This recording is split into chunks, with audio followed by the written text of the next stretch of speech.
We already have Hitesh Adnani with us in our Kolkata studio, and Raghavendra Kedia will be joining us shortly. VK, good morning. What's going on? I mean, what do you make of the ups and downs that we've seen? The Egypt factor played out late last week and on Monday as well. Then a little bit of recovery, or at least calming of sentiment. Net-net, how do you summarize the market?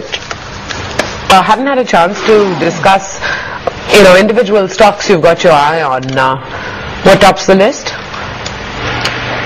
Actually, at this point in time, we are refraining from suggesting any individual names. We've been out of the market for the last 3-4 months on a long-only basis. Last 3-4 weeks on a long-only basis, and we would wait for some positive momentum to come before we start suggesting names. So we are not looking to catch a falling knife right now. If a person is of an investor mentality, looking at a 4 to 5 year view, our suggestion would be to look at the top 14-15 sectors, pick up the 2-3 large caps from each of those sectors and invest in it either in an SIP format or in a value investing format where you put in 1/3 of your funds now, maybe 1/3 a month later and 1/3 2 months after now. But in terms of trading from an individual stock ideas point of view, we would refrain from giving any names currently. Okay, so the wariness is evident, but Reliance Industries at 895, where will it find some serious support, Hitesh, in your opinion? I think Reliance is very critically poised right now. It's broken down from that range which it's been in for a very, very long time. It's towards the bottom part. In fact, it's gone below the bottom end of the range. So my sense is that Reliance could be a very good shorting opportunity now.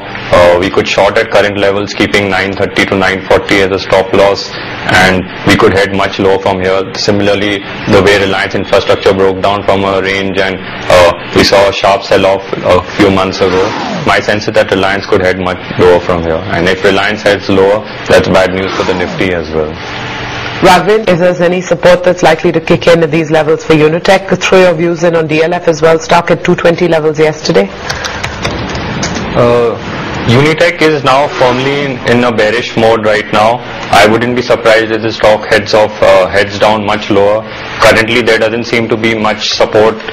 I wouldn't be surprised if we would see levels that we saw towards the fag end of 2009, which is somewhere around 21, 22, if this market continues to head much lower.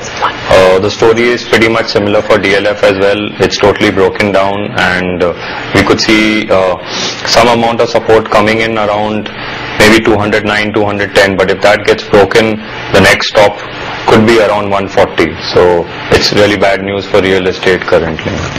Hitesh, do you track Jain Irrigation Systems? Its foray has been received very badly by the markets yesterday, down 18%, 156, 157 kind of levels. Do you track that stock? I could open the chart. I've got the chart in front of me. Yes, it's been battered down quite badly, and I feel that the next support for Jain Irrigation would come in around 142. If 142 gives away, then we could head much lower to levels of around 93 and maybe 64 below that. But 142 should provide some amount of support to Jain Irrigation. VK, wanted your views also. Great having you here this morning on NDTV Profit. Good to talk to you as always, and I'm sure our viewers value your advice. Thanks very much for making the time. When we return,